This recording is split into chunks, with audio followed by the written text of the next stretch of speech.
بسم اللہ الرحمن الرحیم۔ آج جو موضوع لے کر میں حاضر ہوا ہوں وہ موضوع ایسا ہے جو ہر مسلمان کو، جو چھوٹا ہے جو بڑا ہے، ساروں کو اس موضوع کے بارے میں معلوم ہے۔ وہ موضوع یہ ہے کہ جو فلسطین کے مسلمانوں کے ساتھ جو ظلم ہو رہا ہے، جو ان کے ساتھ ناانصافی ہو رہی ہے، وہ موضوع آج میں لے کر حاضر ہوا ہوں۔ تو دیکھیں، ان کے ساتھ ناانصافی ہو رہی ہے، جو ان کے ساتھ ظلم ہو رہا ہے، تو ہمیں چاہیے کہ آج ہم ایک آزاد ملک کے اندر رہ رہے ہیں تو ہم کم سے کم ان کا ساتھ دیں۔ ہم جانی طور پر ان کا ساتھ نہیں دے سکتے تو کم سے کم ان کا مالی طور پر ہم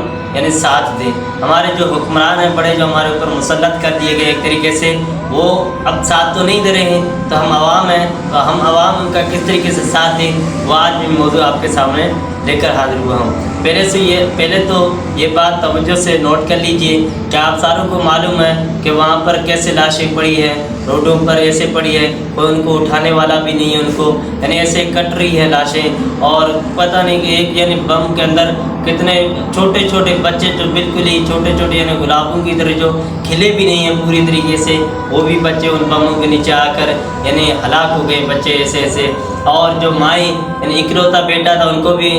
قبلہ اول، ہم مسلمان ساروں کے قبلہ اول کے اوپر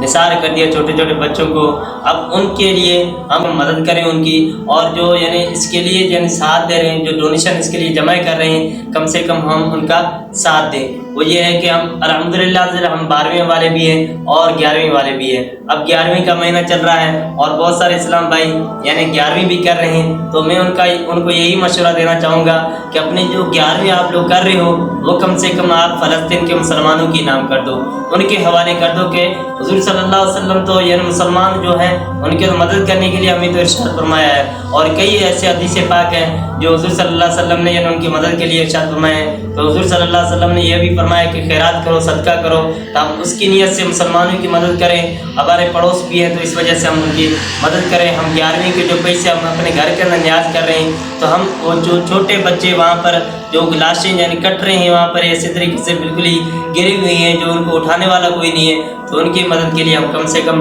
ان کی جانی طور پر ہم مدد نہیں کر سکتے، تو مالی طور پر ہی ان کی مدد کریں زیادہ سے زیادہ۔